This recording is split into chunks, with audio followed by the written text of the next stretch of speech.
Imaginez cette scène. Vous êtes en pleine réunion ou dans une discussion entre amis. Vous proposez une idée qui vous semble pertinente, mais personne ne réagit. Le silence s'installe, puis la conversation reprend comme si vous n'aviez rien dit. Vous commencez à douter, à vous demander si votre intervention était vraiment intéressante. Quelques minutes plus tard, une autre personne répète exactement la même chose. Et cette fois, tout le monde l'écoute attentivement, approuve et engage la discussion avec enthousiasme.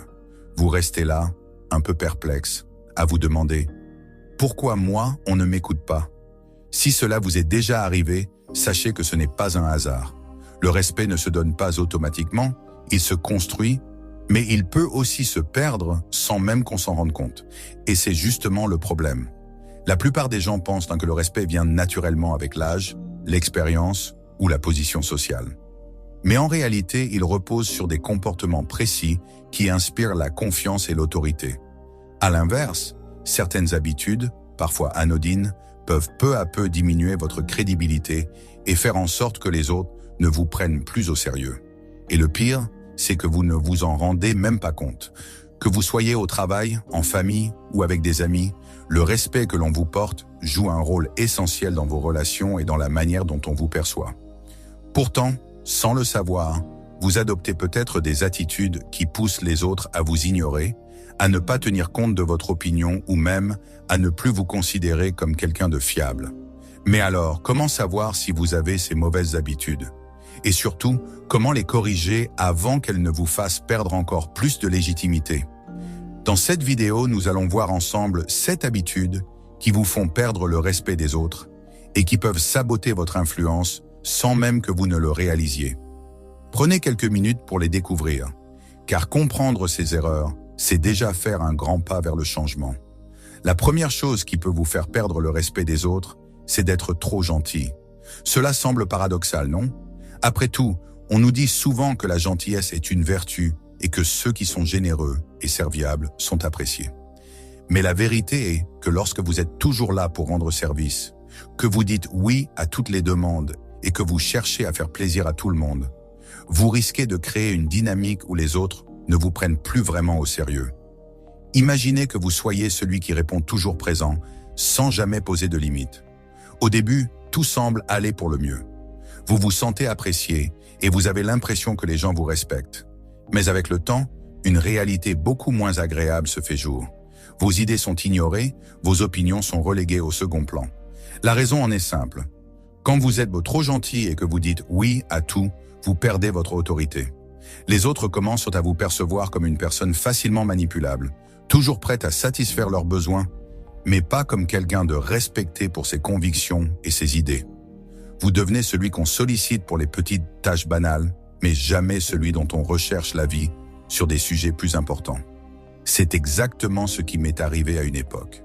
J'étais constamment prêt à dire oui, pensant que cela me rendrait plus apprécié et me permettrait de m'intégrer davantage. Mais au fil du temps, mes collègues ont commencé à prendre mes efforts pour acquis. Mes suggestions et mes idées étaient ignorées, tandis que ceux qui s'affirmaient davantage et qui savaient poser des limites se faisaient écouter. Être gentil est important, mais il ne faut jamais oublier l'importance de poser des limites. Sans limite, votre gentillesse devient une faiblesse. Lorsque vous êtes constamment disponible et prêt à satisfaire les autres, vous devenez prévisible. Et cela nuit à votre valeur. Le respect véritable se mérite lorsqu'on s'affirme, qu'on fait preuve de conviction et qu'on montre qu'on est capable de dire non lorsque cela est nécessaire. Finalement, la clé pour conserver le respect des autres, tout en restant une personne gentille, réside dans l'équilibre. Il faut savoir quand offrir son aide et quand se mettre en retrait pour préserver sa dignité et ses principes. Vous pouvez être bienveillant sans être à la disposition de tous, et vous pouvez affirmer vos idées sans craindre de déplaire. Cela renforcera à long terme non seulement le respect que vous inspirez, mais aussi l'estime de vous-même. La deuxième habitude qui peut vous faire perdre le respect des autres, c'est le manque de confiance en vous. Vous l'avez sûrement remarqué, les personnes qui dégagent une assurance naturelle attirent l'attention et imposent le respect, même sans faire d'efforts particuliers. À l'inverse, ceux qui hésitent, doutent constamment ou s'excusent trop souvent, ont tendance à être mis de côté, même s'ils ont de bonnes idées. Le problème, c'est que le manque de confiance se manifeste de manière subtile. Peut-être que vous parlez d'une voix trop basse, que vous hésitez beaucoup avant de donner votre avis, ou que vous cherchez constamment l'approbation des autres avant de prendre une décision. Ces comportements envoient un signal inconscient aux gens autour de vous. Si vous-même ne semblez pas sûr de ce que vous dites, pourquoi devraient-ils vous écouter et vous respecter? Prenons un exemple concret. Imaginez que vous assistez à une réunion et que vous avez une idée à proposer. Deux personnes vont le faire de manière différente. La première, avec une voix posée et un regard assuré, dit « Je pense que cette stratégie peut nous faire gagner du temps et améliorer nos résultats. » Voici pourquoi. La seconde, avec un ton hésitant et le regard fuyant, dit « J'ai une petite idée, mais je ne sais pas si ça pourrait vraiment marcher. » À votre avis, laquelle de ces deux personnes va être prise au sérieux? Bien sûr, c'est la première, même si l'idée est la même. Car le respect ne dépend pas seulement de ce que vous dites, mais de la manière dont vous le dites. Et c'est là le piège. Si vous manquez de confiance en vous, les autres auront naturellement tendance à douter de vous aussi.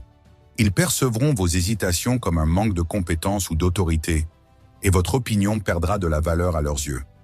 D'abord, commencez par observer votre posture et votre façon de parler. Tenez-vous droit, regardez les gens dans les yeux et parlez d'une voix claire et posée. Ensuite, arrêtez de vous excuser à tout bout de champ. Trop de « désolé » ou de « je ne suis pas sûr », enfin, faites-vous confiance. Même si vous doutez intérieurement, agissez comme si vous étiez sûr de vous. Le simple fait d'adopter une posture confiante finit par renforcer réellement votre assurance. Le respect commence par l'image que vous projetez. Plus vous montrez que vous croyez en vous-même, plus les autres croiront en vous et respecteront vos idées. La troisième habitude qui vous fait perdre le respect des autres est le fait de ne pas tenir votre parole. Vous est-il déjà arrivé de compter sur quelqu'un qui vous avait assuré qu'il ferait quelque chose, mais qui, au final, ne l'a jamais fait? Comment vous êtes-vous senti? Probablement déçu, frustré, voire même trahi. Lorsqu'on ne tient pas ses promesses, on envoie un message très clair aux autres. Ma parole n'a pas de valeur. Peu importe que vous ayez eu une bonne intention au départ, si vous ne respectez pas vos engagements, votre authenticité en est affectée. Le problème, c'est que beaucoup de gens font des promesses sans y réfléchir. Ils disent « je vais m'en occuper »,« je te rappelle demain », mais ils ne passent pas à l'action. Ils pensent que ces petites promesses non tenues n'ont pas d'impact. Mais c'est faux. Chaque fois que vous ne respectez pas votre parole, votre fiabilité diminue aux yeux des autres. Les gens accordent du respect à ceux qui sont fiables, à ceux dont la parole a du poids. En revanche, si vous êtes perçu comme quelqu'un qui dit des choses sans jamais les appliquer, vous finirez par ne plus être pris au sérieux. Chaque promesse non tenue érode un peu plus la confiance qu'on vous accorde. Au début, on vous pardonne. Puis progressivement, les gens cessent de compter sur vous. Et un jour, vous réalisez que plus personne ne vous confie de responsabilités importantes, que vos paroles n'ont plus d'impact, que votre avis n'est plus sollicité. L'admiration ne dépend pas uniquement de vos compétences ou de votre charisme, mais aussi de votre capacité à être une personne de confiance. Lorsque vous dites que vous allez faire quelque chose, votre parole doit avoir une véritable valeur. Car dans un monde où beaucoup parlent sans agir, ceux qui tiennent leurs engagements sont rares. Et c'est précisément pour cela qu'ils sont respectés. La quatrième habitude qui vous fait perdre l'honneur aux yeux des autres, c'est de vous dénigrer tout le temps. Avez-vous déjà remarqué que certaines personnes semblent toujours avoir quelque chose à critiquer? Peu importe la situation, elles trouvent une raison de se plaindre. Le travail est trop dur, la météo est mauvaise, les gens ne font pas ce qu'ils devraient, et au début, on peut compatir, mais avec le temps, cette attitude devient fatigante et agaçante. Se plaindre peut sembler anodin, mais c'est une habitude qui peut sérieusement nuire à l'image que vous projetez et au respect que l'on vous accorde. Pourquoi? Parce qu'on respecte ceux qui apportent des solutions, pas ceux qui passent leur temps à souligner les problèmes sans rien faire pour les résoudre. Se lamenter constamment envoie un signal négatif. Cela montre que vous vous positionnez en victime plutôt qu'en acteur de votre propre vie. Au fil du temps, cela finit par repousser ceux qui vous entourent, car personne n'aime une énergie négative permanente. Alors, que faire si vous avez tendance à vous plaindre? Prenez conscience de vos plaintes. Dès que vous vous surprenez à vous lamenter, arrêtez-vous et demandez-vous, est-ce que cela va changer quelque chose? Transformez les plaintes en action. Au lieu de dire « c'est nul », demandez-vous « comment puis-je améliorer ça ?» Entourez-vous de personnes positives. L'état d'esprit est contagieux. En étant avec des gens qui voient donc des opportunités plutôt que des obstacles, vous influencerez votre propre perception. Les individus respectés ne se plaignent pas sans cesse. Ils affrontent les défis avec une attitude constructive. La prochaine fois que vous aurez envie de râler, rappelez-vous que le respect se gagne par la force de caractère et la capacité à voir au-delà des problèmes. La 5e habitude qui vous fait perdre le respect, c'est la vanité. La vanité est un poison discret qui ronge peu à peu le respect que l'on vous porte. Elle se manifeste par un besoin constant de se mettre en avant, de montrer à quel point vous êtes meilleur, plus talentueux ou plus important que les autres. Ce comportement peut sembler traduire de la confiance en soi, mais il révèle souvent une insécurité cachée. Et surtout, il finit par lasser, voire agacer les gens autour de vous. Personne n'aime fréquenter quelqu'un qui ramène tout à lui-même, qui cherche à être admiré à tout prix. La vanité crée une barrière entre vous et vos interlocuteurs, car elle donne l'impression que vous vous considérez comme supérieur. Elle empêche également l'authenticité. Une personne vaniteuse cherche avant tout à briller, quitte à exagérer ses réussites ou à minimiser celles des autres. Cela produit une image artificielle et arrogante qui éloigne plutôt qu'elle ne rapproche. La vanité ne mène jamais à un respect durable. Au contraire, elle vous isole. Les personnes réellement admirées, respectées et appréciées sont celles qui savent rester accessibles, humbles et authentiques. Elles n'ont pas besoin de se vanter, car leurs actions parlent d'elles-mêmes.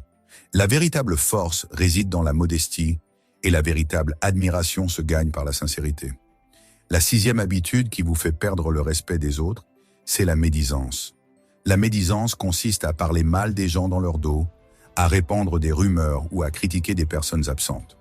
Ce comportement peut paraître inoffensif sur le moment, mais il nuit profondément à votre réputation et à la confiance que l'on vous accorde. D'abord, il révèle un manque de loyauté et d'intégrité. En parlant négativement, vous envoyez un message clair. Vous n'hésiterez pas à dénigrer vos proches dès qu'ils ne sont plus là pour vous contredire. Les gens respectent ceux qui soutiennent et défendent leurs semblables, même en leur absence. Celui qui médise perd la confiance des autres, car ils savent qu'ils pourraient agir de la même façon à leur égard. Pour éviter de tomber dans la médisance, rappelez-vous l'importance de la loyauté. Lorsque vous avez des remarques à faire, adressez-les directement aux personnes concernées, plutôt que de les répéter à d'autres. Soyez un bâtisseur de ponts. Plutôt que de répandre des commérages, cherchez à comprendre, à apaiser et à renforcer les relations. Cela crée une dynamique positive et saine autour de vous. Respecter véritablement les autres implique de ne pas céder aux tentations de la médisance. Cela exige de privilégier l'harmonie, d'être honnête et de cultiver l'intégrité. La 7e et dernière habitude qui vous fait perdre le respect, c'est l'ingratitude. L'ingratitude est un comportement destructeur qui peut rapidement miner le respect que l'on vous porte. Elle se manifeste par le manque de reconnaissance envers ceux qui vous ont soutenu ou vous ont aidé de manière significative. Ne pas reconnaître leurs efforts peut sembler vous mettre en position de force, mais en réalité, cela dénote un profond manque de considération. Cela donne l'image d'une personne égoïste qui prend pour acquis les actions bienveillantes des autres, sans jamais retourner la reconnaissance. Un tel comportement brise l'équilibre des relations. Ceux qui vous ont aidé s'attendent à être valorisés, et l'ingratitude détruit cette dynamique. Que faire à la place? Exprimez votre reconnaissance régulièrement. N'attendez pas un événement exceptionnel pour remercier. Montrez votre gratitude au quotidien, même pour les petites attentions. Appréciez ce qui vous est offert. Soyez attentif et reconnaissant des efforts, petits et grands, que les autres mettent à votre service. Cela démontre de l'humilité et renforce les liens. Les personnes qui gagnent réellement le respect sont celles qui expriment leur gratitude, qui reconnaissent les efforts des autres et qui maintiennent des relations équilibrées. Pour conclure, le respect ne s'impose pas naturellement. Il se construit à travers nos actions et notre comportement. En adoptant une attitude assurée, en tenant vos engagements et en faisant preuve de gratitude et d'authenticité, vous renforcerez votre crédibilité et gagnerez le respect des autres. Ce respect repose sur la cohérence entre ce que vous êtes et ce que vous démontrez.